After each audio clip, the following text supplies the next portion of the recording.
අයිබෝවන් අද අපි කතා කරන්නේ අපි හැමෝම දන්න චිලි පේස්ට් ව්‍යාපාරයට ශක්තිමත් වෙළඳපළක් හදාගන්නේ කොහොමද කියන එක ගැන. ස්වයං රැකියාවක් ලෙස මහා පරිමාණයෙන් කරන අයට වගේම රැකියාවක් කරන ගමන් ඉගෙනීමේ කටයුතු කරන ගමන් අමතර ආදායමක් ලෙස මෙම ව්‍යාපාරය කරන අයටත් ඉතා පහසුවෙන් වෙළඳපළක් හදාගන්නේ කොහොමද කියන එක අපි කතා කරමු.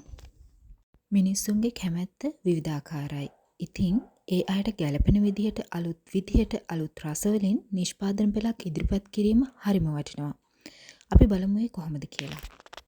කෘත්‍රිම රසකාරකයන් වෙනුවට රම්ප, කරපිංච වගේ ස්වභාවික රසකාරකයන් එකතු කර ගැනීම තුළින් ගෙදර හැදුව කෑමක එන ස්වභාවික රසයට, සුවඳට පාරිභෝගිකයා ගොඩාක් කැමති වෙනවා. ඒ වගේම තමයි චිලි ඔයිල් එකක් නිෂ්පාදනය කිරීම. මේ දවස්වල ක්ෂණික නූඩල්ස් වලට ලොකු ඉල්ලුමක් තියෙනවා. ඉතින් ස්වභාවික රසකාරකයන් එකතු කරලා ඔයා ක්ෂණික නූඩල්ස් වලටම ගැලපෙන විදිහට චිලි ඔයිල් එකක් රසට, සුවඳට වෙළඳපළට ඉදිරිපත් කරත් ඒකට හොඳ ඉල්ලුමක් මේ දවස්වල හදාගන්න පුළුවන්. තව දෙයක් තමයි කජු, රට කජු, තල ඇට වගේ රසයන් එකතු කරලා අලුත් රසකින් ඔයාට චිලි පේස්ට් එක වෙළඳපළට ඉදිරිපත් කරන්න පුළුවන්. සීනි වලට අකමැති අයට sugar free chili paste එකක්, ඒ වගේම සීනි වෙනුවට රට ඉඳි වගේ දෙයක් දාලා හදපු chili paste එකක්, vegetarian අයට soya meat හතු වගේ දාලා හදලා, ඒ වගේම chicken වලට කැමති අයට chicken රසට, උඹලකඩ වලට කැමති අයට උඹලකඩ රසට වගේම සමහරක් ඉන්නවා ටිකක් සීනි වැඩියෙන් කන්න කැමති, පැන් රස වැඩියෙන් කන්න කැමති අය. ඉතින් එහෙම කට්ටියන්ට sweet chili paste එකක් වගේම සිංගප්පු chili paste, තායි chili paste වගේ chili paste වර්ගත් ඔයාට නිෂ්පාදනය කරන්න පුළුවන්. ඒ වගේම තමයි විශේෂම දේ. තෙල් වලට ගොඩක් අය අකමැති. ඉතින් ඔයාට පුළුවන් තෙල් අඩුවෙන් හදපු chili paste එකක් අලුතෙන්ම හඳුන්වලා දෙන්න. ඊළඟට අපි කතා කරමු ඇසුරුම්කරණය ගැන. නිෂ්පාදනයේ කොච්චර ගුණාත්මක බවින් වැඩි වුණත් මුලින්ම පාරිභෝගිකයාගේ ඇස යන්නේ ඇසුරුමට. ඉතින් දැක්ක ගමන් ආස හිතෙන විදිහට, කැපිලා පේන විදිහට සියලුම විස්තර ඇතුළත් කරලා ලස්සන නිමාවකින් ඇසුරුම සකස් කර ගැනීමට විශේෂ තැනක් දිය යුතුයි.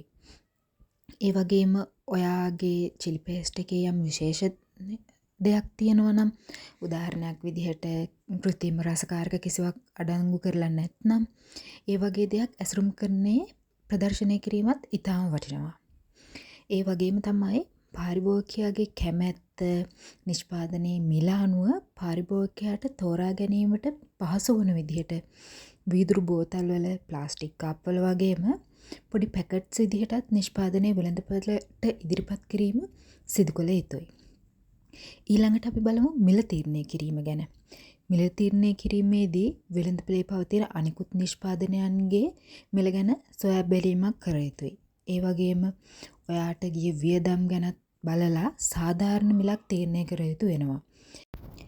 ඊළඟට අපි කතා කරමු වෙළඳපොළ පිළිබඳව. සිල්ලර් බඩු කඩවල්, සුපර් මාකට්ස්, හොටෙල් වලට වගේම ෆැක්ටරිස් වල, ඔෆිස් වල තියෙන කැන්ටින් වලටත් ඔයාගේ නිෂ්පාදනය අලෙවියට තියන්න පුළුවන්. ඒ වගේම තමයි සතිපොළවල්. සතිපොළවල් වලට ලොකු පිරිසක් එනවා. ඉතින් ඒ වගේ තැනක ලස්සන්ට කැපිලා පේන විදිහට පොඩි ජංගම වෙළඳපළක් ඔයාට පවත්වගෙන යන්න පුළුවන්. ඉතින් ඒ වගේ තැනකට මිනිස්සු නිකම්ම ආකර්ෂණය වෙනවා. ඉතින් ඔයාගේ නිෂ්පාදනයේ ගුණාත්මක භාවය අනුව ඒන පාරිභෝගිකයව දිගටම ඔයාට ඔයාගේ ළඟ රඳව ගන්න පුළුවන්. ඒ වගේම තමයි එහෙම කරන්න බැරි කෙනෙක් ඉන්නවා නම්, එහෙම කෙනෙකුට පුළුවන් සතිපොළක වෙළඳාම් සිදු කරන වෙළඳෙක් හරහා ඔයාගේ නිෂ්පාදනයන් සතිපොළට ඉදිරිපත් කරන්න. අපි දැන් කතා කරමු සෝෂල් මීඩියා ගැන. ගෙදර ඉඳන්ම ලස්සනට ඔයාගේ ව්‍යාපාරය ගොඩනගා ගන්න පුළුවන් ජනප්‍රිය මාධ්‍යයක් තමයි සෝෂල් මීඩියා. ඉතින් ඔයාට පුළුවන් ඔයාගේ නිෂ්පාදනයේ පිරිසිදුවට ලස්සනට සිදු කරන වීඩියෝ ක්ලිප්ස්, ෆොටෝස් වගේම ඔයාගේ chili paste එක භාවිතා කරලා අලුත් කෑම හදන විදි, ෆොටෝස් සෝෂල් මීඩියා හරහා ප්‍රසිද්ධ කරන්න. ඉතින් මේ තුලින් ලොකු ප්‍රචාරයක් ලබා ගන්න පුළුවන්. ඉතින් ඒ හරහා ඔයාට එන ඕඩර්ස් වලට අමතරව ඔයාට පුළුවනි සෝෂල් මීඩියා හරහා හඳුන්වලා දෙන්න chili paste වලින් හදපු gift box. උදාහරණයක් විදිහට බර්ත්ඩේස් වලට කේක්, මල්, චොක්ලට් වගේ දේවල් ගොඩක් අය දෙන්නේ.